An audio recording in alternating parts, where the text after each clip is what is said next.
What's up, you guys, and welcome to another episode of the Ask Alex Show.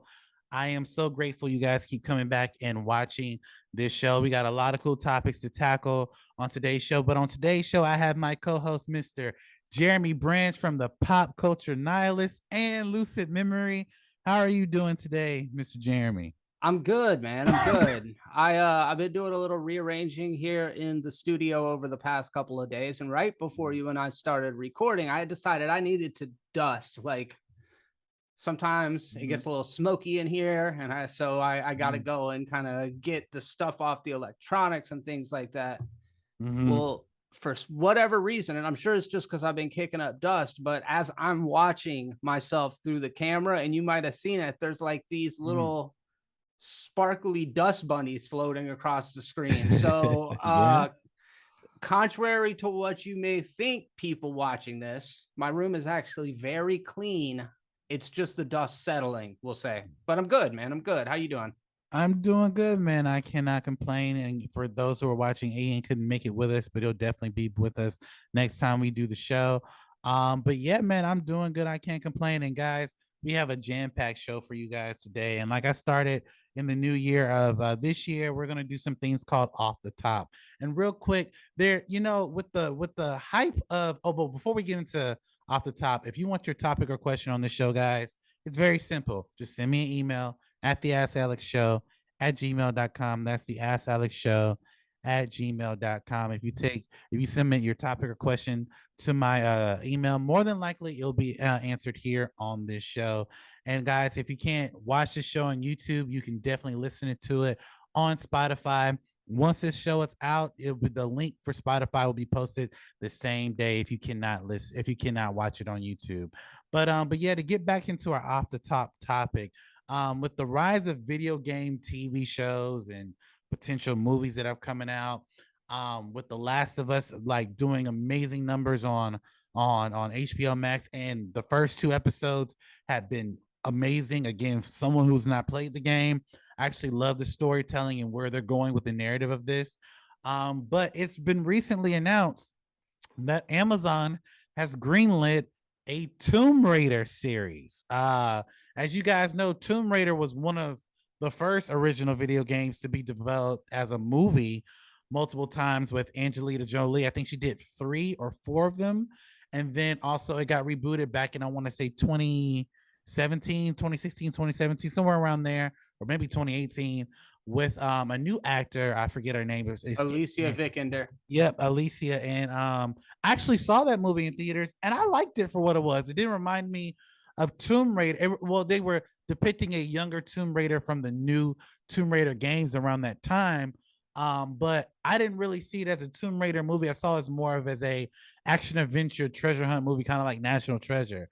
And my thoughts on this is that, listen, if they can create a very compelling story, which, Amazon has MGM over there, and Amazon has done a lot of great series and movies, especially with like with the Jack Ryan series, Invincible. I love Invincible, The Boys, things of that nature. If they can turn it into something like that, I think it's going to be an amazing series. Jeremy, did you hear about this news? And have you ever played Tomb Raider, or have you seen the previous iterations? And if you have, what do you think about Amazon potentially developing a new Tomb Raider series? My first instinct is like, just no. Like the first thing I thought about was the Lord of the Rings, Rings of Power. And right. That it's not bad. They threw so much money into a project that got a really lukewarm reception. It felt like a reaction to Game of Thrones. Similarly, this Tomb Raider kind of feels like a reaction to Last of Us, right? So yeah, I played the old Tomb Raider game on PlayStation 1, where Lara Croft had like the perfect geometric cone boobs. It was like very, this was way back in the day. The first movie came out in 2001. The second one was 2003. And then we had the Alicia Vikander one, which came out in like 2017, something like that, much later.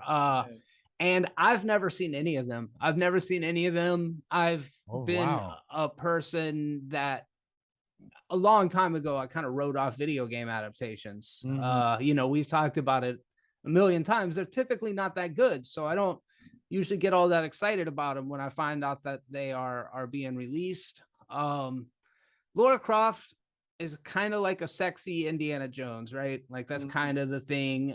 Uncharted, kind of the same thing, you know. Yeah, Like I yeah. feel like this treasure hunting dungeon crawler kind of thing is something that we've seen before, but you know, on so at first thought, I think why. My second thought is, to your point, actually Amazon's done some really good stuff.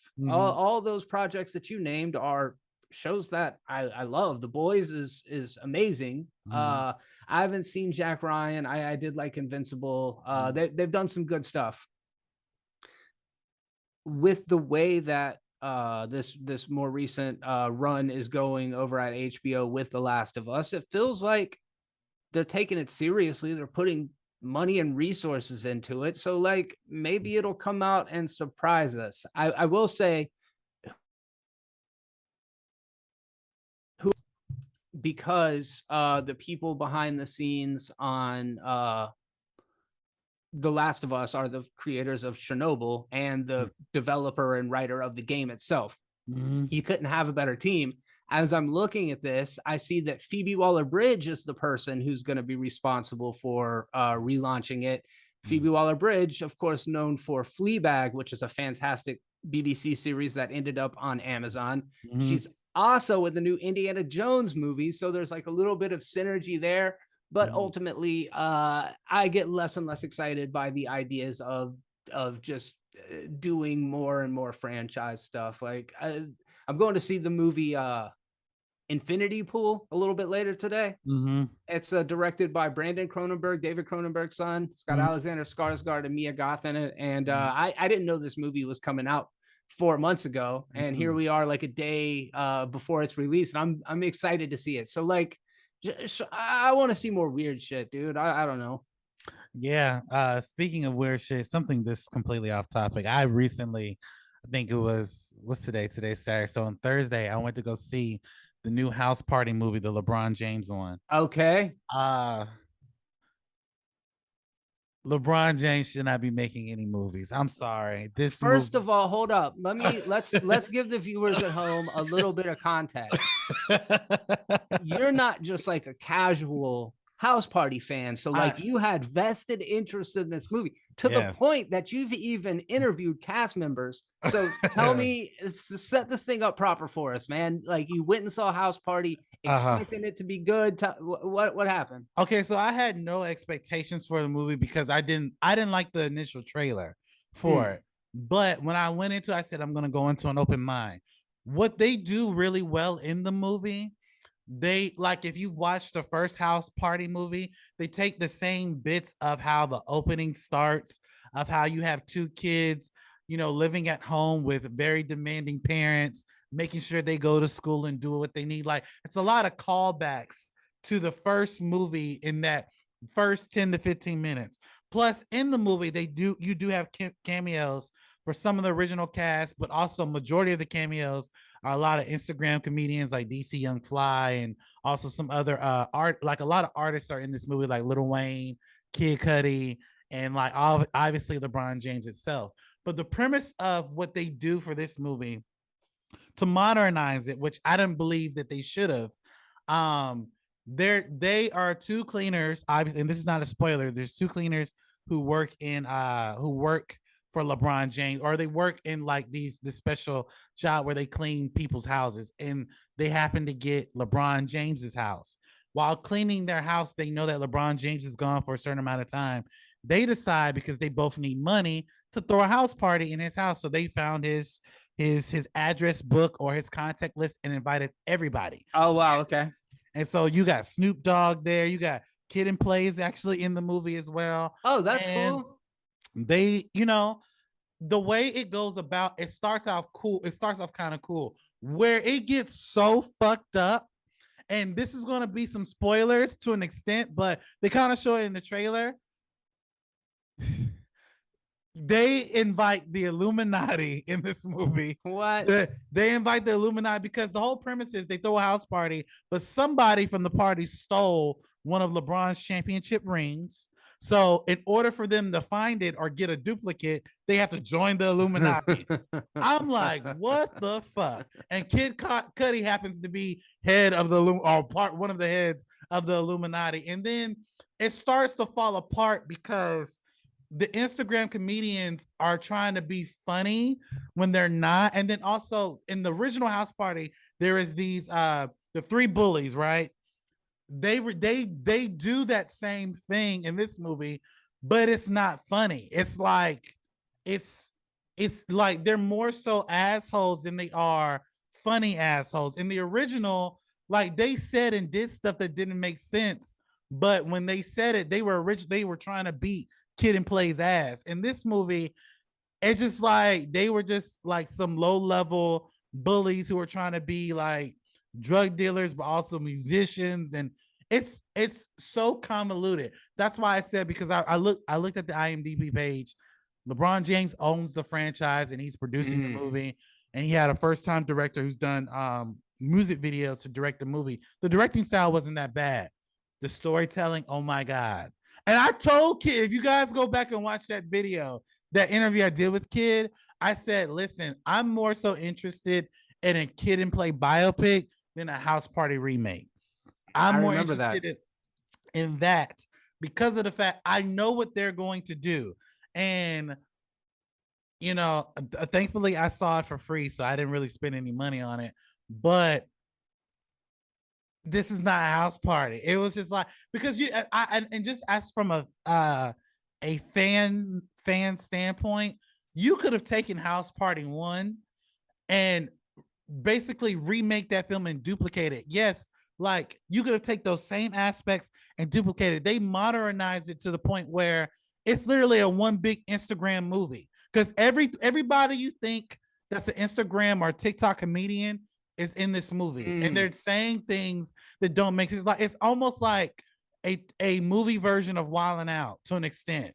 But the one thing I will say, the one thing they did create really well is the dancing from the first movie where they're doing the Kid and Play kick and dance. I thought that was dope. But oh god, the writing was bad, some of the acting was bad, and I was just like, this is not a movie I would recommend anyone to go see. But Jeremy, let me ask you this. Oh, go ahead. How is Andrew Santino in it?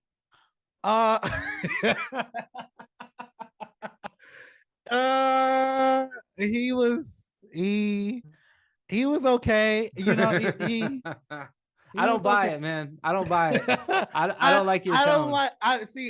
I will say this. I will never shit on anybody's acting performance, at least not on camera, maybe off camera. But I'll say this, for what he was given, I think he did a good job. Okay. For what he was given. Because like I said, the writing in this movie is so like mediocre. I'm like, what the fuck? Like, I don't know what they were trying to capture, but I know that has nothing to do with Tomb Raider. But I was glad to hear it. It's just a side note that I wanted to point out. But what do you guys think about Tomb Raider potentially becoming to Amazon? And also, if you've seen House Party, what did you think about my mini review of House Party? Jump into the comment section below and let us know your thoughts. Now that we gotten that out the way, let's go ahead and jump into our main topics for today. And our first topic comes from a new viewer, Mr. Jaden Vincent. And Mr. Jaden writes, thanks for watching, by the way. He writes, hey guys, so Avatar 2 has crossed the $2 billion mark, and it's now the top 5 movie that has hit the $2 billion mark. What do you think of this news? Well, thank you for your question, Jaden. And again, thank you for watching the show. Let me just be honest, man. I remember when we were talking about how there was a report going around that that James Cameron would need $2 billion just to break even, which I don't think he didn't directly say that, but they're basically saying he spent so much money on this movie, which that report also said that he shot 2 and 3 back to back, where $2 billion, if you were to add those two together, it would take $2 billion to break even. I even remember saying that, I believe I remember saying on a past episode, I didn't think Avatar 2 would hit $2 billion. But I have to say, after watching that movie, I watched it twice in Dolby 3D. and just the visual feast that it gives you, plus a really good story. Um, you know, I'm actually not surprised. What surprises me, which I feel and coming to one day do this as a film director myself, that one man has put out 3 It's films, wild. and they're all 3 of them $2 billion, and 2 of them are original content movies that have no source material, have no books, don't come from anything but his fucking mind. It's not a comic book. It's not a novel. This is something that was birthed out of James Cameron. And it's a franchise where Disney has a whole theme park of it. They have their whole, like, it's become its own thing. And I have to say, people keep saying, Steven Spielberg's the greatest filmmaker of all time. I gotta give it to James Cameron. 3 films to hit $2 billion. Say what you will about his pat. Like, I love True Lies. I love the first 2 Avatar movies. Titanic. I mean, it's a good movie, but it's not. I wouldn't put it in my top 10. There is no Steven Spielberg hadn't even done that shit. You can give him the Oscars and all that other stuff, which is also important.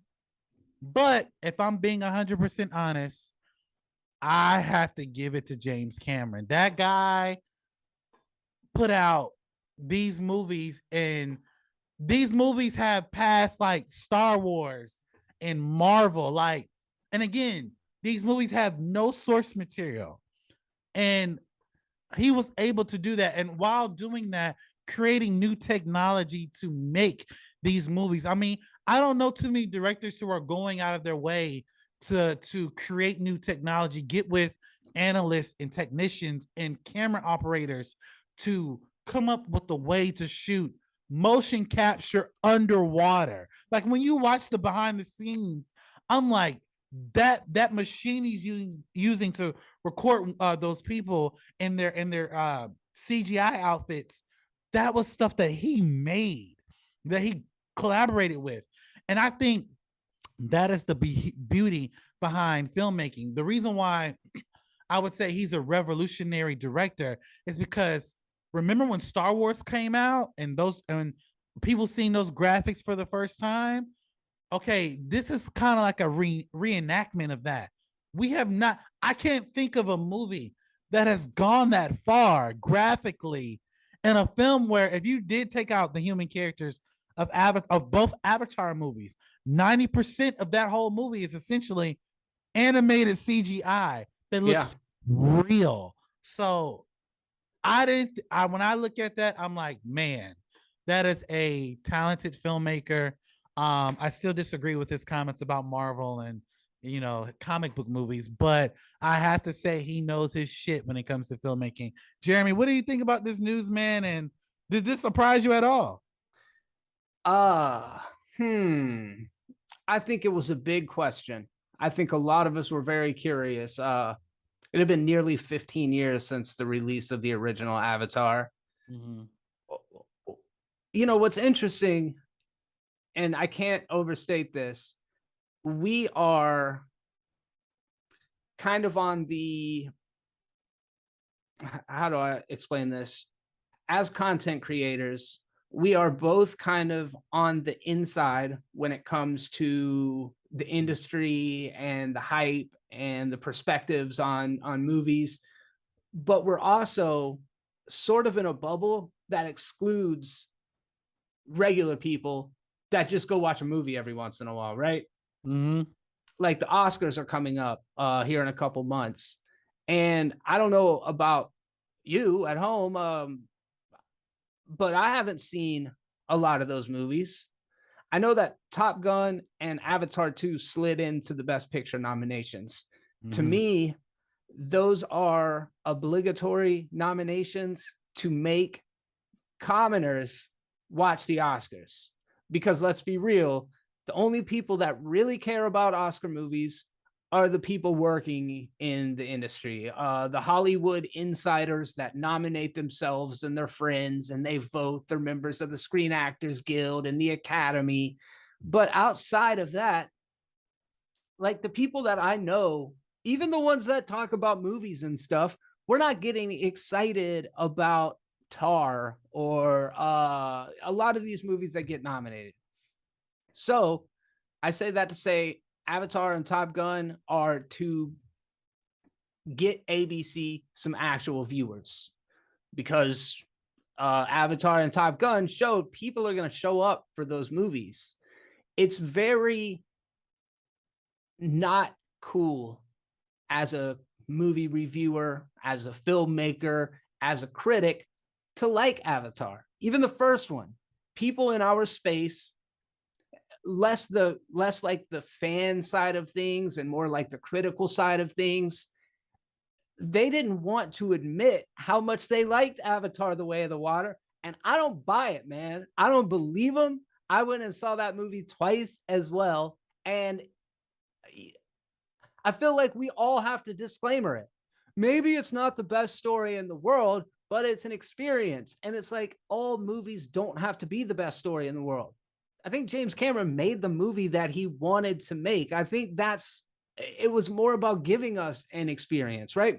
Mm-hmm. So you look at a movie like Buried with Ryan Reynolds. It's an 1.5 hour movie where he's buried in a coffin the entire time. Mm-hmm. It's not the best story in the world, but nobody ever has to disclaimer it for that. It has a function. It sets out to do a thing, mm-hmm. and it accomplishes that. Mm-hmm. James Cameron did this in the largest scale we've ever seen before. It's a huge budget. It's ambitious as far as all the technical stuff. We can go on and on about all of the reasons why that movie is revolutionary. But I think the main point I want to make is we need common people to bring us back to reality every once in a while and say, like, it doesn't matter what the Rotten Tomatoes critics say. It doesn't matter what the Academy says.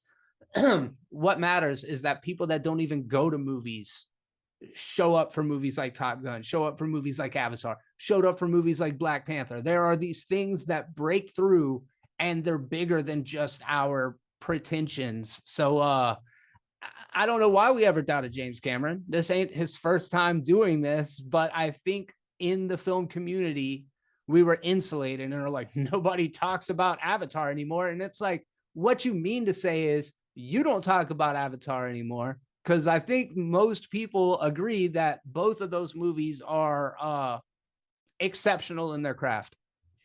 Yeah. And, you know, my only criticism for Avatar 2 was that it came out too late. Like, remember, we got Avatar, the first one, back in 2009. 2009. And yes, that movie has been re-released multiple times where you could have seen it almost like every year it came out in theaters. So is what you're saying that if it would have came out 5 years later, it would have potentially done better, or I think if we were in a before COVID era, I think this would be the first movie to almost hit $3 billion. Oh, wow. Okay. I firmly believe that, because with the fact that there are theaters that have shut down, there are theaters that have they're not receiving the same pace as it was. I mean, it's harder now for an MCU movie to cross $1 billion now than it was back in 2019. Sure. Because if you remember, when Avengers Endgame came out, that first weekend, I believe it was like $258 million domestically, worldwide, $1.2 billion. Wild. One weekend. Now, mind you, that was in a culmination of like 15 films. But still, you know, but when you look at Avatar has hit $2 billion within, I think, 7 or 8 weeks. I didn't think that would happen. And, you know, and then I'm not a huge James Cameron fan from all his movies, but I can't deny the fact that that man knows what he's doing in regards to putting out films. Name a bad James Cameron movie. I did not like. Stop. Stop. You're reaching, bro. I was gonna say You're I gonna did not sprain like your arm. I didn't like the first Terminator.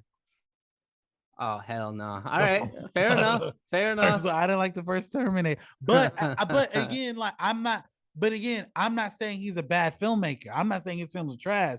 I'm saying in comparison to films that he's made, in comparison to other directors, like I'm more of a nitty gritty like storyteller in terms of dramatic and thrillers. I don't think James Cameron has really done that. Even with Avatar to an extent, I don't think he's really done that That's a good point. to an extent. Like I love Antoine Fuqua as a director. Like Training Day. Oh, like name a James Cameron film that's like Training Day. You That's can't. a good point. That's a You good know? point. Where somebody like Steven Spielberg has done the Cameron type movies, but then he's also done Schindler's List and he's also done Bridge of Spies. Like he can work in any genre, where James Cameron tends to stay in one lane. All his movies kind of have a which is obviously just what he's interested in, and that's fine.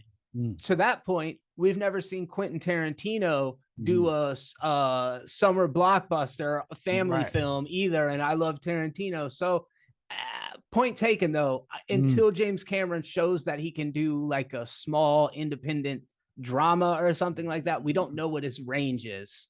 Right. And I think he has range, but I would love to see him develop that. But what do you guys think? What do you guys think about Avatar hitting the $2 billion mark, the top five, one of the top five movies in the box office? One man has done 3 films at $2 billion.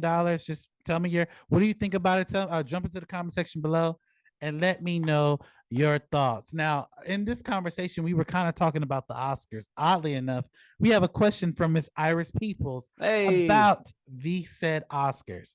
And she writes, "Hey guys, so the nominees have come out for the Oscars. And I have one question. I've been watching some of your episodes and some other commentators, but I have a very important question in regards to the Oscars. I've noticed that although comic book movies have been nominated before for Best Picture, Best Actor, and also Best Visual Effects and Costume Design, I've also realized that none of those movies have ever won Best Picture.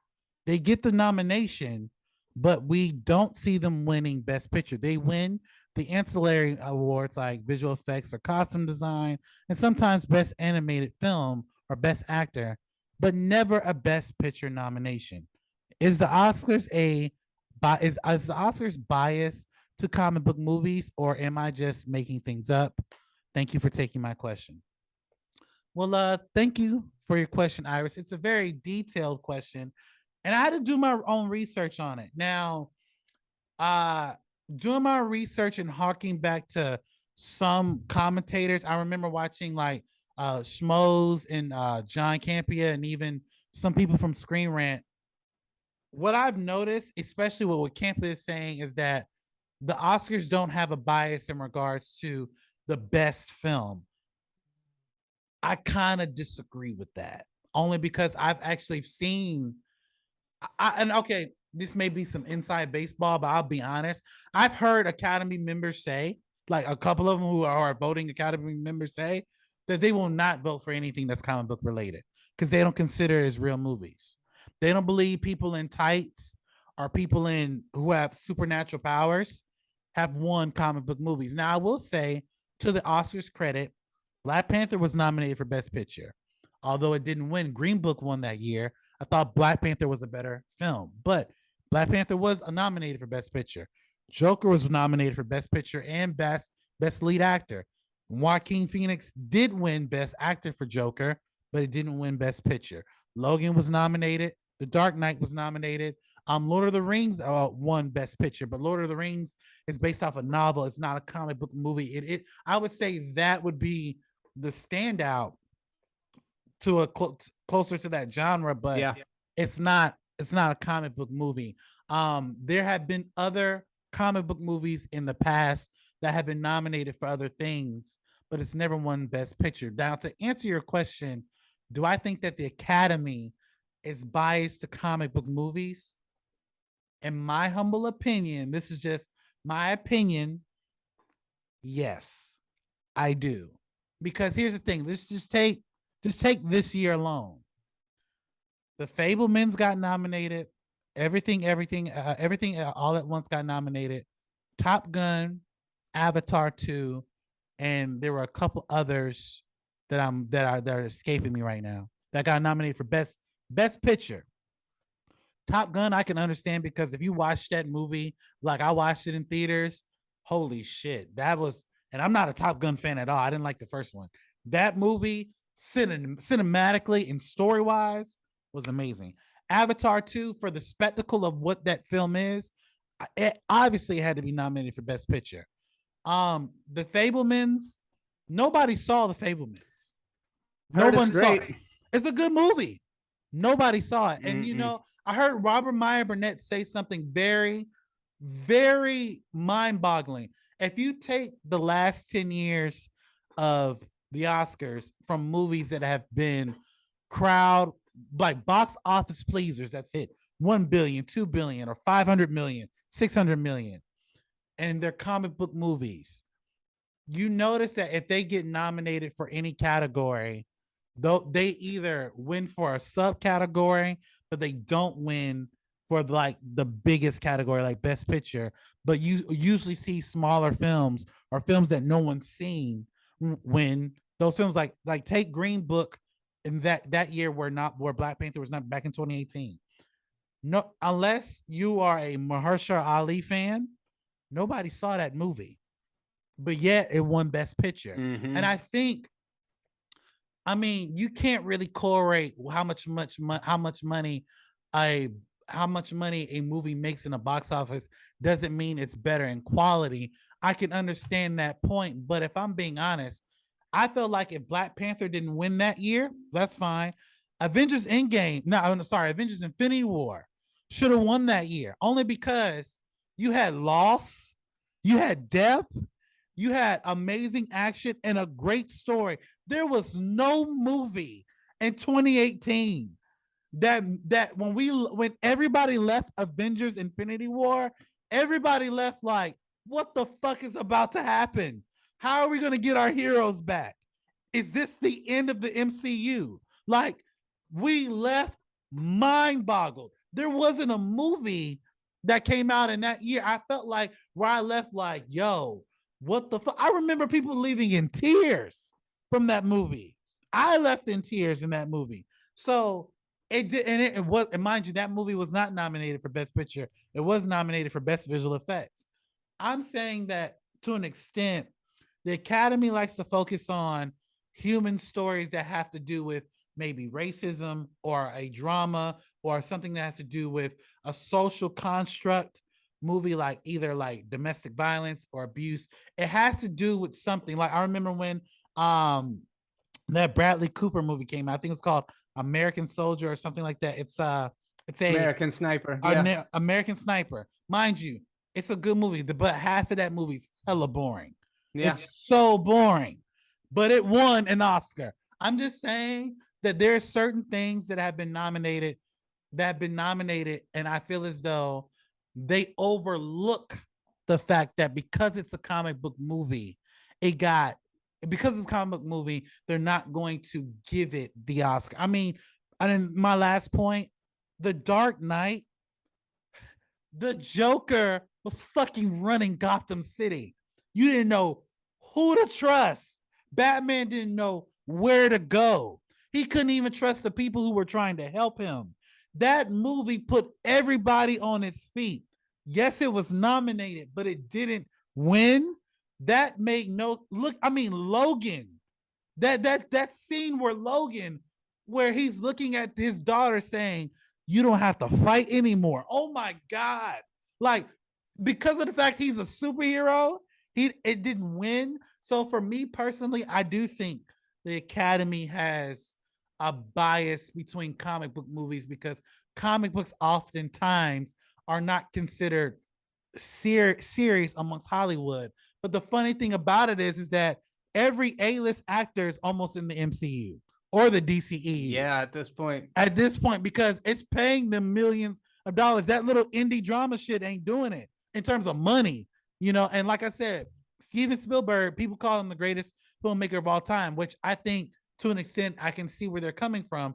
Fablemans is a great movie. Nobody saw that movie.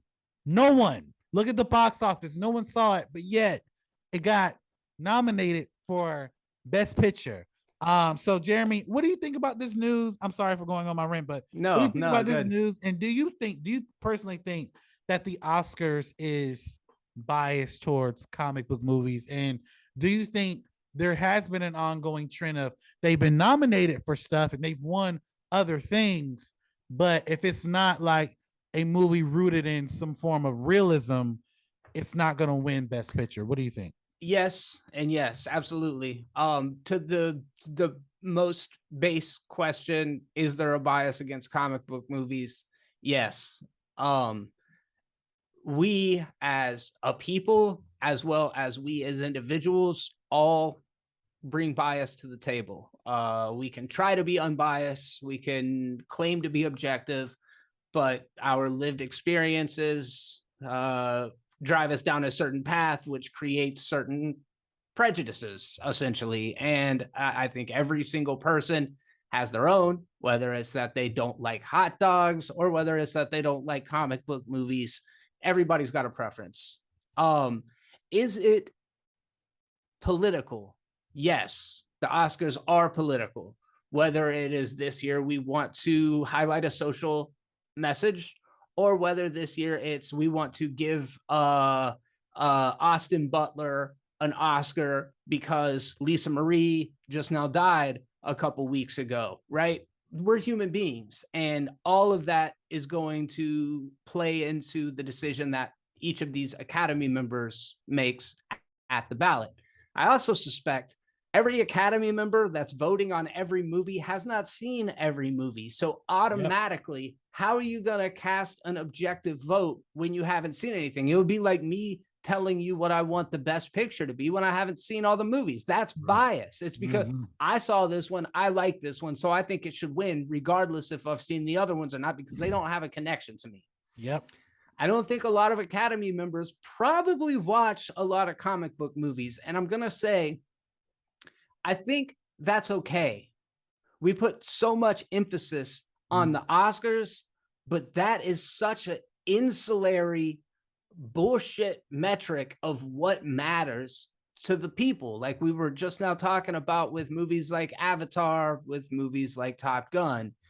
These are crowd-pleasing movies. They make you remember why you love film in the first place. They bring people together, and that is infinitely more meaningful than some cog in this Hollywood machine walking up on stage and making some crazy impassioned speech about cow fields, whatever the fuck Joaquin Phoenix was talking about when he won that award. It's like, I don't care what these people have to say. Personally, I don't know. A lot of people do a lot, but I'm here to destigmatize saying, who cares about the Oscars? It doesn't matter. So I do want to say though, Alex, you make a great point. There is a certain type of movie that wins Academy Awards, and it is one that typically revolves around some sort of adversity or some sort of social messaging. You look at a movie like The Whale, that movie is positioned to be the kind of movie that would win an Oscar. I'm talking about the one directed by Aronofsky that stars Brendan Fraser. That's the kind of things that Oscars like. One of the funniest things is in Tropic Thunder, where Robert Downey Jr. is saying you don't go full R-word because if it's like mildly on the spectrum of intellectual disabilities, then you got to ride the line carefully, right? If you go all the way. He was riding that line too because he was impersonating a black person. Yeah. So I think when you look at a Marvel movie, there are so many creative minds behind it. If you're going to nominate a movie for best screenplay, for me, I would find it hard to nominate a screenplay that had 50 writers on it, personally. Right. If you nominate best director, it's hard to nominate somebody like Peyton Reed when you know that he was given the job to direct Ant-Man because he would toe the company line when they fired Edgar Wright, who's an actual, established auteur director, because he wouldn't play ball with Kevin Feige. So you can't give a best director award to somebody who is working in the service of a creative head that has more creative control and input than they do. It's Right. just my personal take on it. I agree. I agree with that. And so then you look at the resources thing, a movie like any MCU movie, but not just that, Avatar, they've got, billions of dollars of resources at their disposal. And then you look at a movie like, what's the one that Andrea Riseborough was in, that just now it crept in at the last minute. And it's a really, I want to say it costed tens of thousands of dollars to make. And so that there's something on the line. Marvel could fail and it wouldn't in their next movie, and it wouldn't destroy Marvel.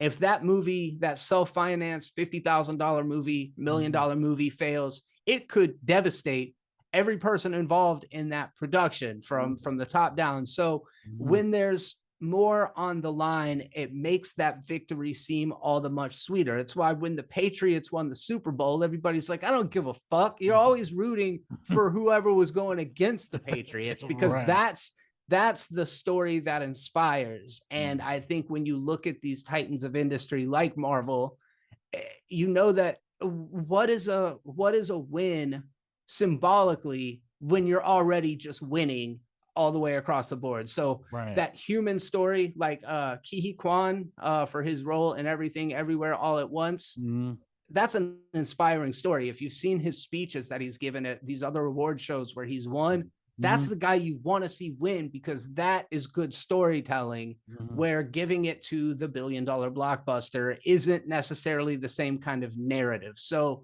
there's a definite human element involved in every vote that's ever cast, whether we're talking politically, whether we're talking pageantry. But I just think ultimately,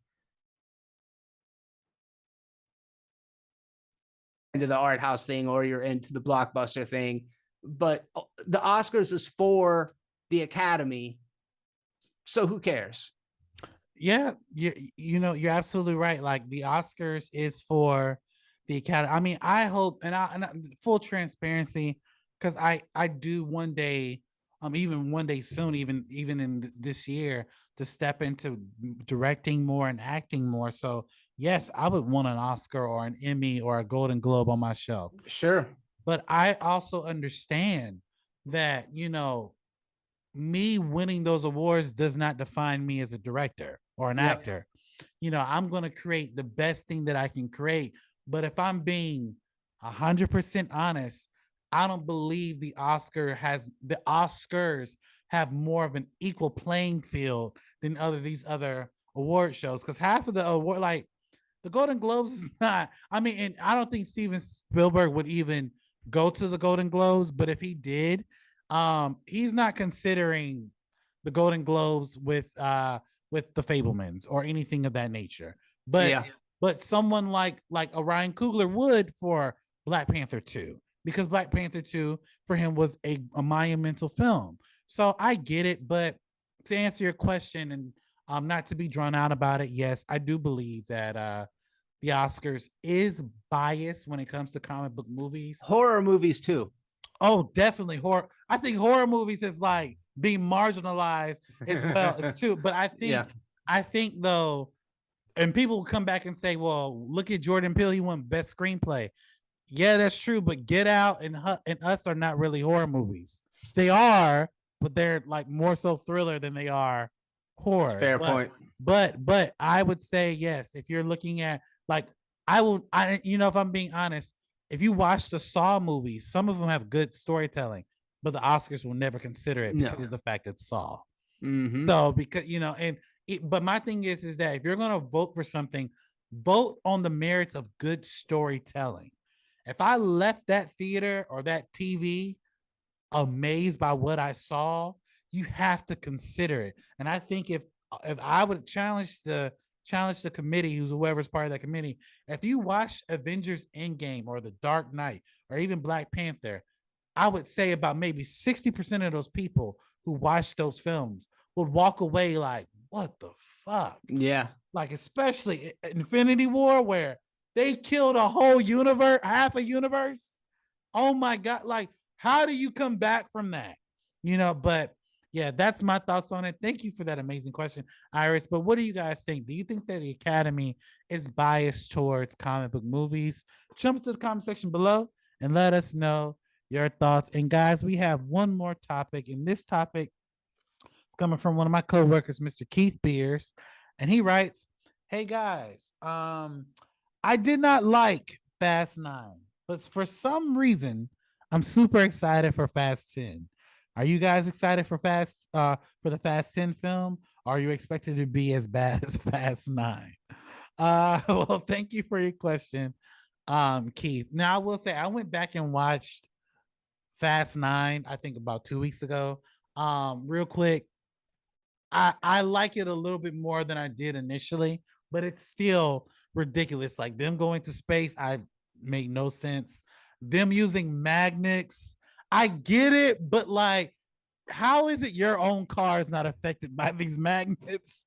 I have no idea. They Yeah. push, they cross the line from physics to superhero territory at this point in Fast 9. But I will say I am excited for Fast 10 because of who's cast. Brie Larson, Jason Momoa, along with the original cast of our Fast characters, interacting with them, and plus we have Cypher back. We have all these different like. I'm interested to see what they're going to do, and with Jason Momoa as the antagonist, that bro, every time he's on screen, it's captivating. So I think they're going to be doing some badass shit. This movie costs, according to reports, $350 million to make. I mean, they couldn't get The Rock, so they got Jason Momoa, which I think is a really dope trade off. But I mean, if I'm being honest, this is one franchise I do love that has nothing to do with superheroes or like fantasy, but it's getting to that point where we're getting to superhero fantasy territory to a certain extent. But yeah, I'm excited for Fast 10. Apparently, sometime in February, we're supposed to be getting a trailer of the new Fast 10 movie. So, and it comes out literally in 4 months. So I'm excited for it. Jeremy, are you excited for Fast 10 or you I don't not give a excited for fuck. Alex, you know my take on this. Who asked the question? What's the name of your coworker? Keith Beers. Keith, thank you for the question. We appreciate you checking out the show and all of that. Yeah, so my take on this, and like I said, Alex knows, I don't think the Fast and Furious has been as compelling since Furious 7. I mean, the death of Paul Walker gave that movie weight that previous and post installations just didn't have. I will give a couple of shout outs of credit where credit's due, because I do think it's worth mentioning. Every movie doesn't have to be for me. I'm kind of a fucking film snob, right? Like I can own that. But what's cool about Furious is that it's went in the direction of having primarily non-white lead characters, and has went on to be in one of the hugest, most successful franchises in the world. And not just that, but the word black is not in the title, right? Like people go see these movies of all nations and places Creeds, of origin, yeah, all yeah. that stuff. Yeah. It doesn't matter. It's not something that's heavily considered when people think about the Furious movies, but I do think that that's really cool. And then the other thing, to your point, Alex, about James Cameron's Avatar, this is a franchise that's not based on any pre-existing source material.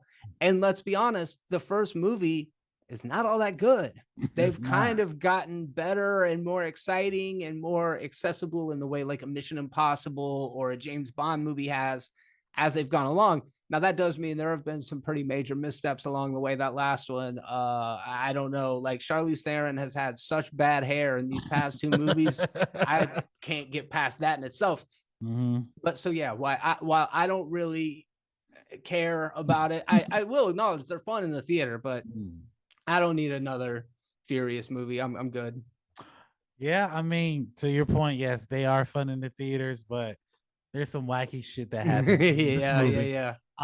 But I mean, but to your point, I would say from Fast 5 up until 9, you know, I they've been treading the line. I think Fast 9 they just broke the line. They said Yeah, yeah, they yeah. just said fuck the line. We're just gonna go over the line. Yeah. So, but what do you guys think? Are you guys excited for Fast 10? It will come out within the next 4 months, and the trailer is supposed to come out with sometime in February. Jump into the comment section below. Let us know your thoughts, and that will do it for today's show. Thank you guys so much for watching. Please like, comment, and subscribe to my YouTube channel where we're putting out updates of every time we're putting out something.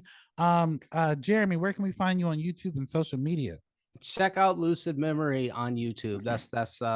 That's where I would love to see you subscribe. I'm up to 116. So yeah, let's get it to 125 before the end of February.